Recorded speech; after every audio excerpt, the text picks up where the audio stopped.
Eh, saya Anggaran Madijaya dari Universitas Dinamika, Fakultas Manajemen. Di sini saya akan mempresentasikan hmm, Consumer Behavior and Marketing Strategy atau yang disebut Consumer Behavior. Pada judul ini saya ambil dari mata kuliah Perilaku Konsumen. Ya, langsung saja. Apa itu consumer behavior? Yaitu pemasaran yang menghadapi tantangan yang membebani dirinya sendiri yang diakibatkan oleh karena ketakutan yang mendorong dan membentuk perilaku pelanggan dengan cepat berkembang. Berikut adalah beberapa kasus yang adil dalam consumer behavior, yaitu kemajuan promosi dan pengalaman pelanggan sampai pemasar menawarkan beragam cara bagi pelanggan untuk memasukkan wadah kopi mereka. Pembeli dapat memilih biji kopi dan membuat cangkir kopi. Mereka bisa membeli seikat kopi bubuk dan membuat segelas kopi. Dan mereka juga dapat memilih untuk pergi ke kedai kopi dan membeli segelas kopi. Atau mereka bisa pergi ke Starbucks dan membeli segelas kopi. Dan pada penjelasannya yaitu eh, pilihan mana yang menurut konsumen lebih mahal. Mungkin konsumen akan mengatakan bahwa eh, memulai dengan pilihan adalah yang paling mahal dan alternatif terakhir yang paling mahal. Sampai dengan sebagian besar konsumen akan memperbaikinya. Tapi kenapa bisa begitu?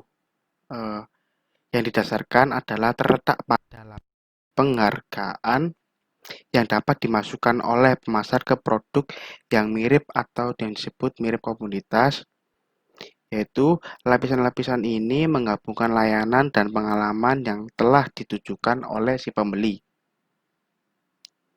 yang dihargai oleh mereka. Oleh karena itu, saat barang berpindah dari komoditas menjadi komoditas besar, menjadi keuntungan yang sangat lebih memajukan untuk para pembisnis.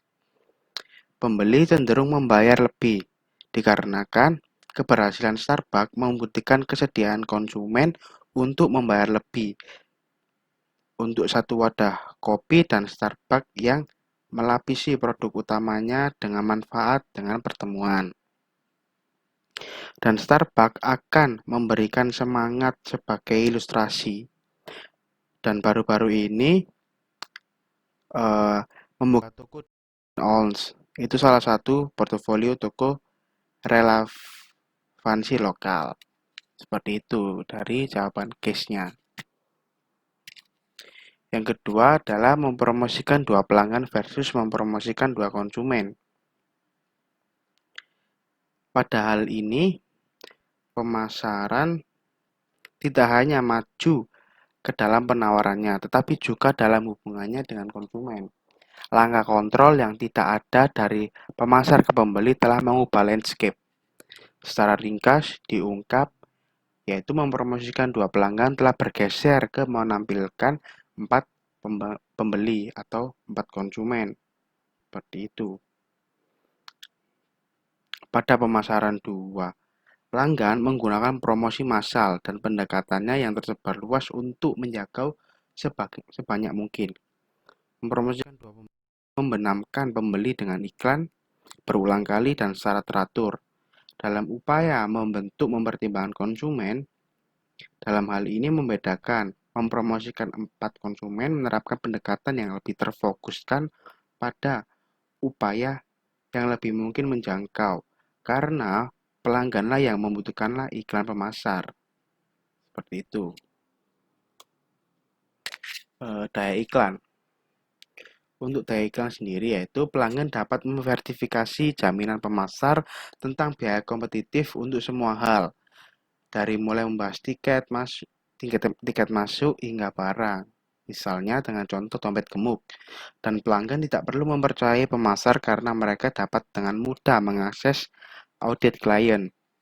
Seperti penggunaan media sosial yang perlahan-lahan akan dikendalikan dari pemasar ke pembeli setelah ditolong oleh kemunculan media sosial. seperti Facebook, Pinterest, Tumblr, dan lain-lain.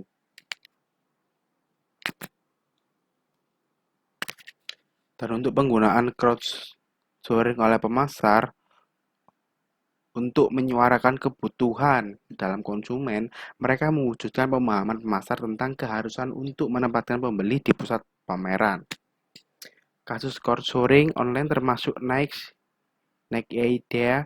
Nokia, Betalx, dan Deals atau Idealstrom. Ilustrasi ini menunjukkan betapa berharganya hal itu karena pemasar berbicara dengan pelanggan, dengan mereka beralih-alih pada dasarnya berbicara dengan mereka. Dan ada 4 perspektif perilaku pembeli. Yang pertama ada perilaku konsumen, yaitu adalah proses yang kompleks dan multidimensi. Dengan keterangan, pembeli seringkali melibatkan berbagai langkah dan dipengaruhi oleh komponen perhitungan ekonomi, gaya hidup, dan nilai sosial. Dari sini bahwa pilihan pembeli didorong rumit ketika kebutuhan orang atau kelompok berbeda dibandingkan pertimbangannya. Yang kedua adalah keputusan pemasaran yang sukses oleh perusahaan. Dari organisasi nirlaba dan badan pengatur memerlukan pemahaman tentang proses yang mendasari perilaku konsumen. Yang hal ini berkaitan dengan pemahaman teori tentang kapan dan mengapa konsumen bertindak dengan cara tertentu. Disadari atau tidak, organisasi membuat keputusan setiap hari berdasarkan asumsi eksplisit atau implisit tentang proses apa yang mendorong perilaku konsumen. Asumsi apa tentang perilaku konsumen yang menuju setiap iklan, yaitu dengan cara daya tarik dari ini bagaimana dia setiap iklan itu dapat menarik pelanggan untuk dapat membeli barangnya. Seperti itu. Pendekatan mana yang lebih baik dan mengapa? Untuk kesimpulannya, pendekatan yang lebih baik tentu saja dari iklan atau bisa dari B2B. Dikarenakan konsumen apabila didatangi ke rumah atau door to door itu akan sangat kayak membuat risih atau bisa dikatakan kebanyakan konsumen menolak kedatangan dari si pelaku pembisnis seperti itu dibandingkan dengan iklan sosial media lebih mempermudah untuk kalangan konsumen dikarenakan kalangan konsumen sudah memiliki berbagai smartphone dan bisa tentu saja mengakses semua dan tentu saja tiap hari dia lihat suatu iklan dari bisnis-bisnis yang lainnya seperti itu.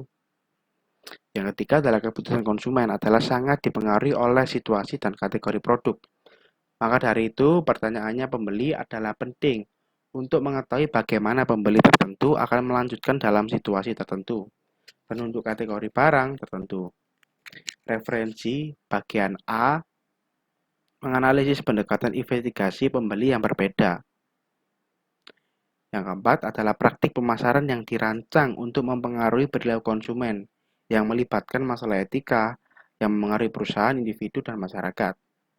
Dengan masalahnya tidak selalu terbukti dengan sendirinya dan seringkali termasuk pertukaran di berbagai tingkat, yaitu dengan contoh industri. Makanan cepat saji saat ini sedang menghadapi masalah seperti itu. Sementara barang-barang yang mereka buat sangat memikat banyak pembeli dalam rasa dan kewajaran. Mereka juga cenderung tinggi kalori, lemak, dan natrium. Selanjutnya adalah marketing strategi. Apa itu? Yaitu keputusan pemasaran yang didasarkan pada teori perilaku konsumen, eksplisit, asumsi, dan penelitian lebih mungkin berhasil daripada didasarkan firasat atau intuisi.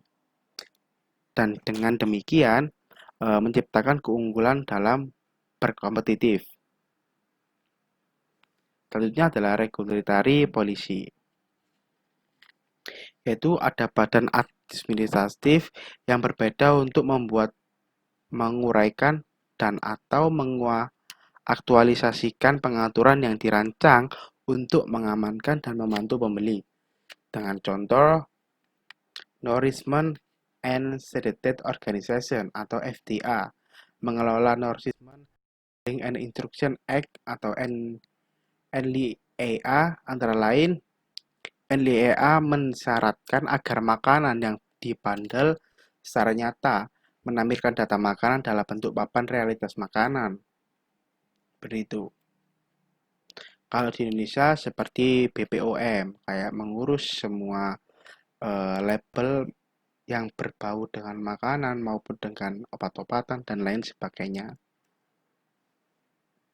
Social marketing adalah penerapan metodologi dan strategi penyajiannya untuk mengubah atau menciptakan perilaku yang berdampak positif bagi seluruh rakyat atau masyarakat. Dan informan individual, yaitu kebanyakan orang dalam tatanan sosial ini menghabiskan lebih banyak waktu terkunci dalam pemanfaatan daripada dalam gerakan lainnya. Dan selain itu, pemasar menghabiskan miliaran untuk mempengaruhi pilihan pembelanja. Dan upaya ini dalam iklan, situs web, dibandel dengan sorotan item dalam penawaran-penawaran dan dalam situasi toko tertentu. Dan mereka juga akan terjadi dalam materi banyak tayangan TV, dalam merek yang digunakan dalam film, dan dalam materi yang ditampilkan kepada anak-anak di sekolah maupun masyarakat. Dan marketing strategi dan consumer behavior, ini ada bahan-bahannya. Dengan yang pertama, market analysis, yaitu ada company atau perusahaan, kompetitor atau pesaing, condition atau kondisi saat ini dari perusahaan, ya, dan terakhir ada consumers atau konsumen. Dengan market analysis ini, apabila sudah ditemukan dari 4 poin ini, akan menuju ke market segmentation, yaitu yang diantaranya ada identify reality and need stage, group customer with similar need stage, deskripsi age group, select active segment to target. Dan selanjutnya akan meningkat dari marketing strategi, yaitu produk, price, distributor, promotion, dan service. Dari sini, marketing strategi apabila sudah menemui market analysis dan market segmentation, yaitu akan melanjut ke bagaimana cara memasarkan suatu produk. Bisa menggunakan produk, price, distributor, promosi, dan service. Consumer decision process, yaitu ada problem reconciliation, informasi search, alternative evaluation, parse, use, and evaluation. Dan selanjutnya akan di outcomes, yaitu individual, frame, maupun society atau perkumpulan. Dan untuk market analysis kompeten, yaitu investigasi pasar membutuhkan pemahaman intensif tentang penggunaan pegangan klien potensial, kemampuan klaim organisasi, kemampuan pesaing saat ini dalam masa depan, dan berbagai lingkungan dari finansial maupun fisik dan inovatif. Yaitu ada 4, the consumer, the company, the competitor, and the condition. Untuk market segmentasinya yaitu bertujuan untuk mempertunjukkan terpenting yang dibuat oleh perusahaan, yaitu adalah penentu satu atau lebih bagian iklan yang menjadi fokus. Porsi pasar mungkin merupakan parsel dari pasar yang lebih besar, dengan kebutuhannya agak berbeda dari iklan yang lebih besar. Dan untuk yang satu harus diperhatikan, yaitu mengidentifikasi set kebutuhan yang berhubungan dengan produk. Yang kedua, mengelompokkan pelanggan dengan yang sama. Ketiga, mendeskripsikan setiap kelompok atau berbagai kalangan. Yang keempat, memilih segmen yang menarik untuk disajikan. Selanjutnya adalah marketing strategi, yaitu kriteria definitif dalam pemilihan pasar sasaran adalah kemampuan untuk memberikan suatu penghargaan yang tinggi kepada bagian iklan tersebut. Dikarenakan penghargaan klien diberikan oleh metodologi promosi, perusahaan harus membuat strategi pameran bersama karena menilai pasar dengan target potensial. Yang selanjutnya adalah creating satisfied customer. Ya, di sini ada alur-alur dari creating satisfied consumer. Yaitu adalah or total produk, yang kedua adalah kompetitor total produk. Nanti akan ke consumer decision process, dan selanjutnya apabila sudah ketemu langsung lanjut ke alur superior value accepted.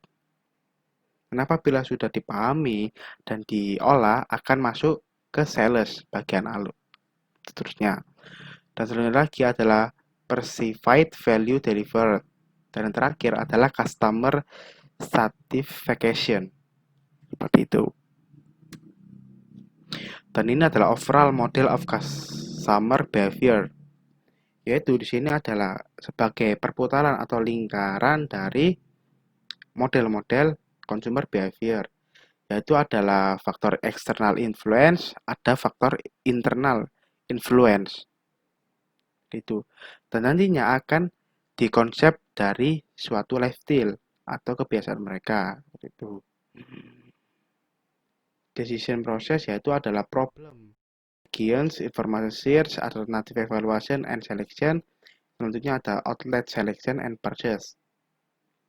Yang terakhir adalah post purchase and process.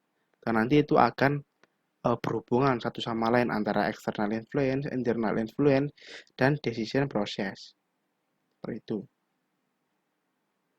Sekian terima kasih atas penjelasan saya. Mohon maaf apabila ada kesalahan kata maupun tergagap-gagap dari segi omongan maupun dari segi perilaku. Mohon dimaafkan. Terima kasih sudah mendengarkan presentasi saya.